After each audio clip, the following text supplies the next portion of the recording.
The field of tabular synthetic data generation has seen some interesting developments and breakthroughs in the last decade.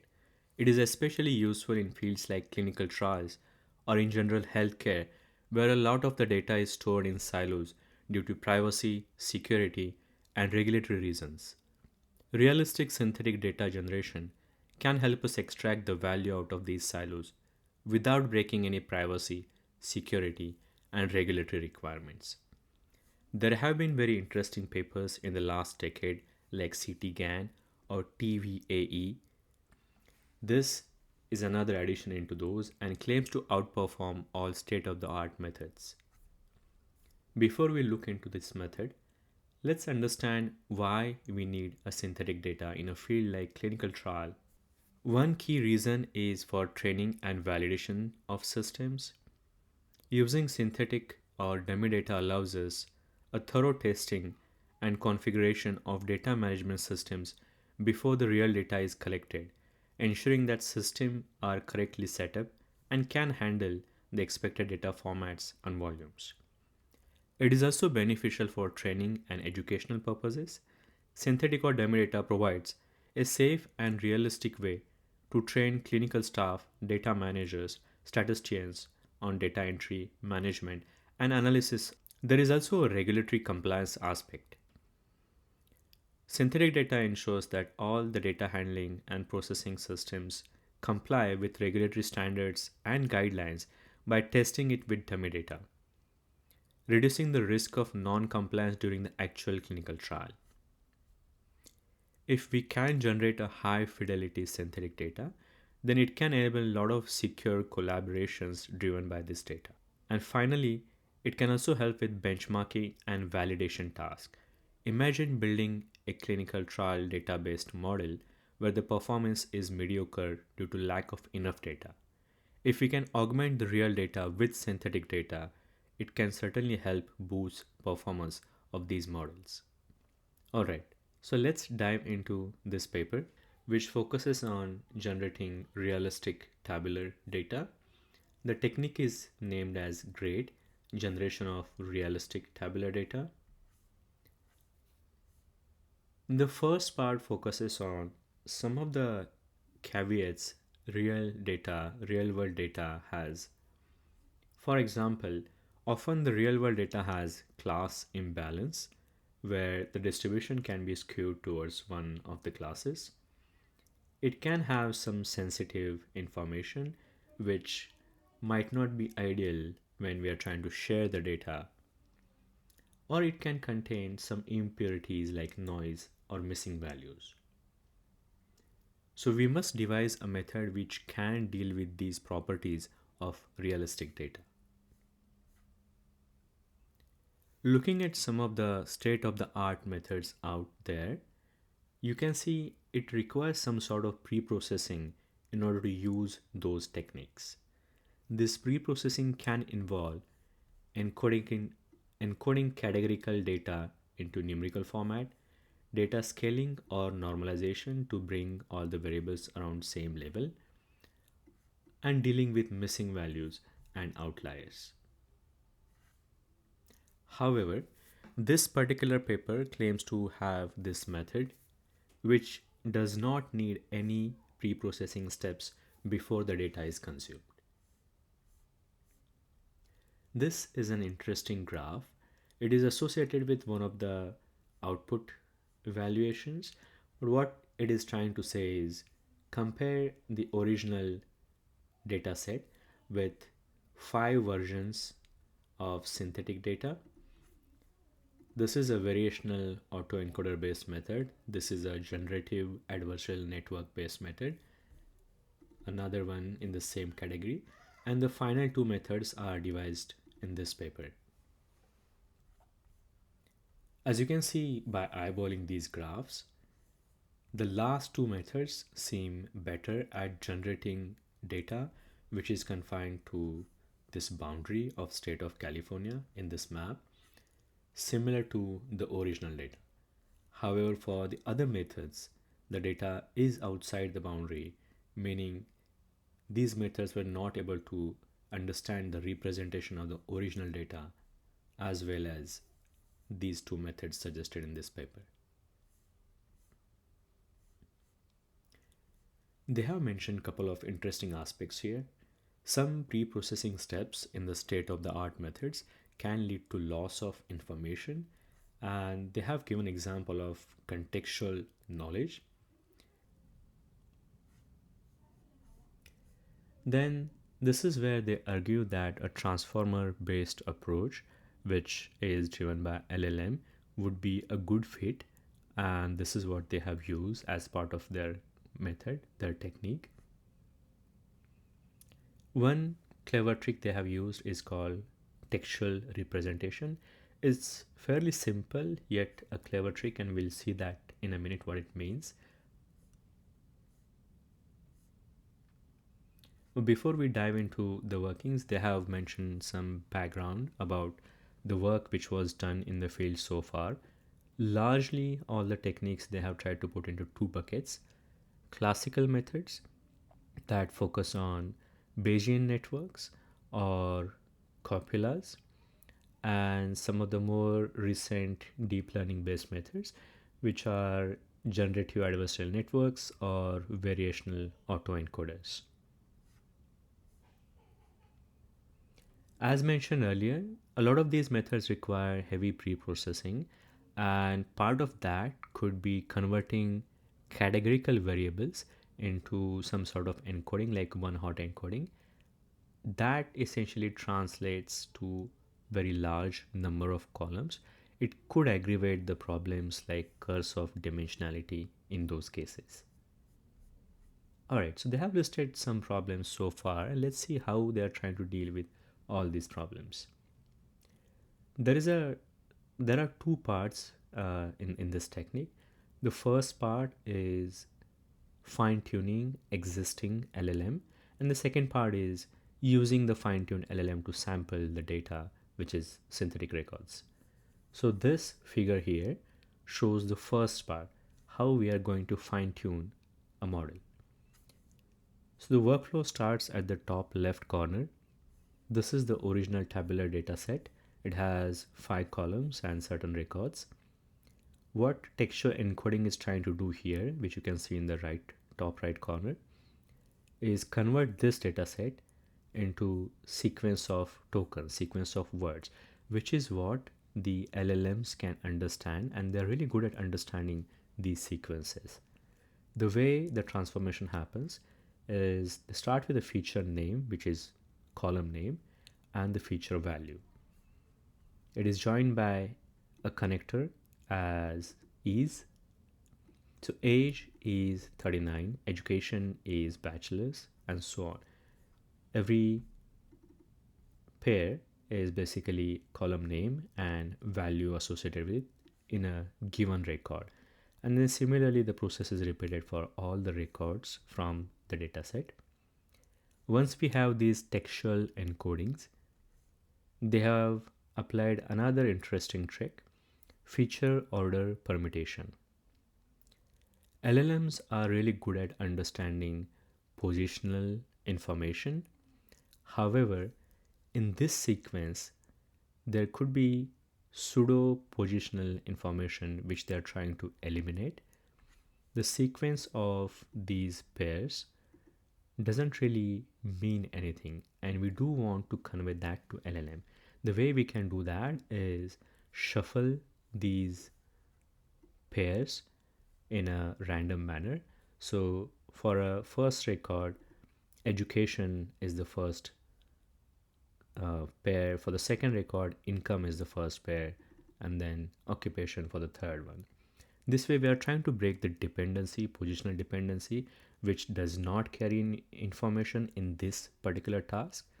And additionally, it can also act as a data augmentation technique. Once we have this feature order permutation performed, the tokenizer receives this data and passes it to a pre-trained LLM, a generative large language model, which uses this information and updates its weights, which is the process of fine-tuning. Essentially, what we're trying to do is store this information in the weights of this model.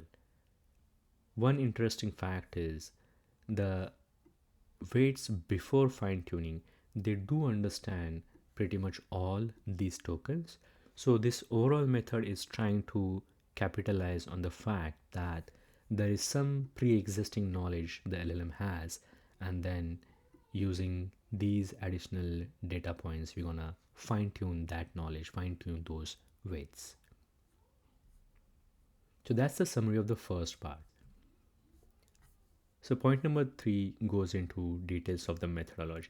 This is the first part, fine tuning, and then this is the second part, using the fine tune model to sample the data, generate synthetic records.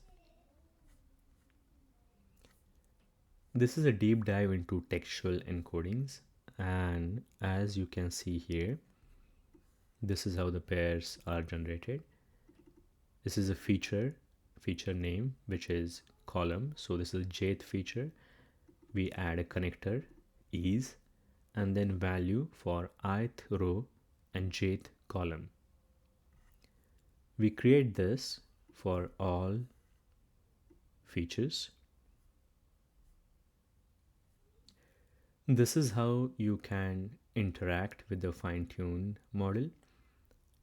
This figure demonstrates there are three potential ways you can interact.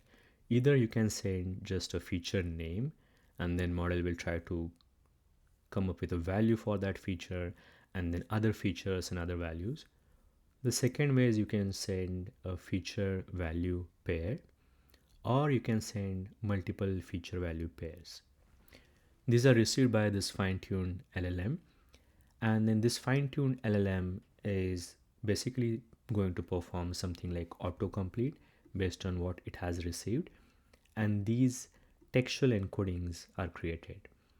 And then using these textual encodings, we can recreate a tabular dataset.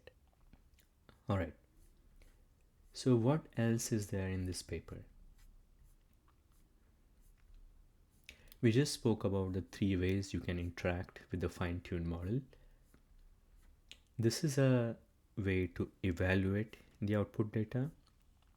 DCR refers to distance to closest record. It is a privacy and quality metric used in the evaluation of synthetic data. It measures how similar synthetic record is to the nearest real data record in the original data set. So there is the original training data, and with respect to that, they have tried to come up with similarity for test data, then other 3 state-of-the-art methods, and then finally the methods they have here. On the x-axis, we see the distance. Overall, all of these methods perform fairly well in terms of DCR metric. Let's see what other methods they have. So this is where the experiment evaluation section starts. They have provided some details about the data that they have used 6 real-world data sets, and there is a lot of variety in these data sets ranging from 1,000 to 100,000 samples. They have mix of numerical and categorical variables, and in addition to these 6 real-world data sets, they have used 3 synthetic data sets around 20,000 samples each. For baseline comparison, they have used the 3 state-of-the-art methods which we saw in the DCR figure, the CTGAN, TVAE, and CopulaGAN. And these 3 state-of-the-art methods were compared against 2 methods which are proposed as part of this paper, rather 2 versions of the method which is proposed here. One version is a smaller model, it's a distilled version of GPT-2, and it's called distill grade. And the second version is called just grade, which is powered by the original version of GPT-2, which is slightly bigger model compared to distill GPT-2. Machine learning efficiency. This is one of the metric which is used to compare how well the model is able to generate synthetic data. The summary of this method is: consider building 2 models. Model number 1 would be using real training data. Model number 2 would be using the synthetic training data. And then both these models would be executed on real test data. Whatever metric we are trying to measure to evaluate the model, we take a ratio of those two. For example, in a classification task, we are trying to, let's say, predict accuracy. We take accuracy of the model number 2, which was run on synthetic data, put it in the numerator, and then we take accuracy of model number 1, which was run on real data, which was trained on real data, and put the accuracy in the denominator. So essentially we are getting a ratio of how well the model performed on real test data. So for a metric like accuracy, higher numbers are better, and for a metric like mean squared error, MSE, lower numbers are better. So out of the 6 data sets you see here, this data set is associated with regression, which is why we are looking at lower numbers. And for the rest of the task, we're looking at classification. So higher numbers, I believe they have used, accuracy for classification and mean square error for regression. So in this comparison, as you can see, the distill grade and grade methods are outperforming all state-of-the-art methods.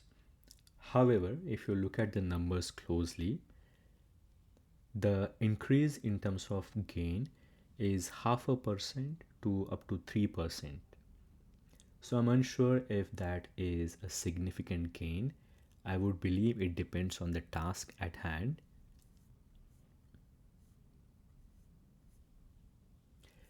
Then they have used this discriminator measure in terms of accuracy. Discriminator model is a model which is it is trained on a mix of real and synthetic data, where the labels of those are 1-0, synthetic or real, and then it is evaluated on a equal mix of real and synthetic data. So accuracy of 50% is ideal.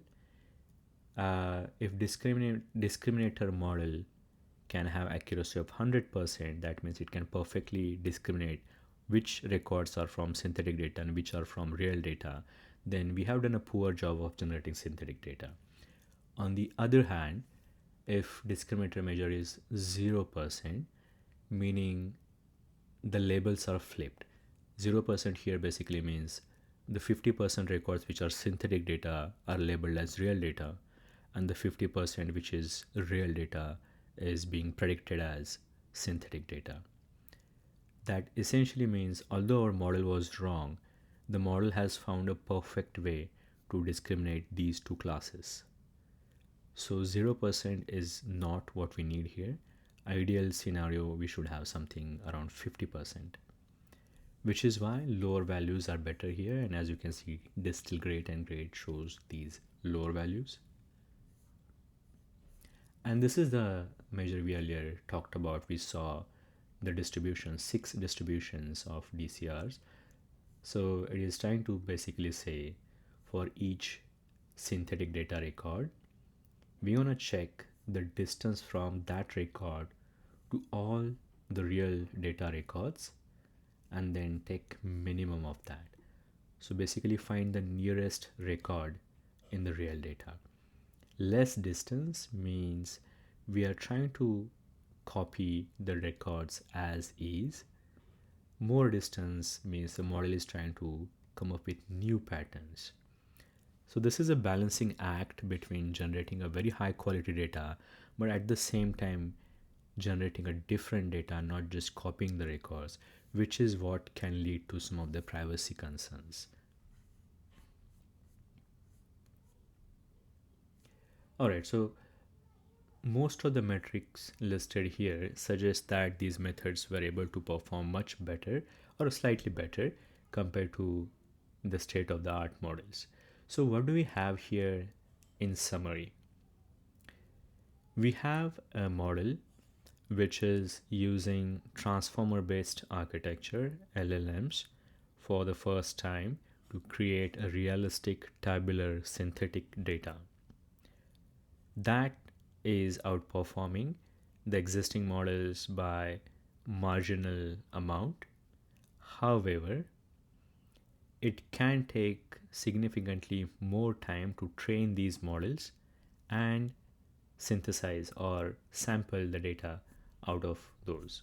If we look at the time which was needed for fine tuning or training and sampling, which is generation of synthetic records, you can see these two methods, although marginally better, took a lot of time. The average time required is fairly small, as in minutes or around 1 hour. Here it can be 1.5 hours to up to 9 hours, so almost 8x greater than the most time consuming methods out there. Sampling time, however, is not as bad.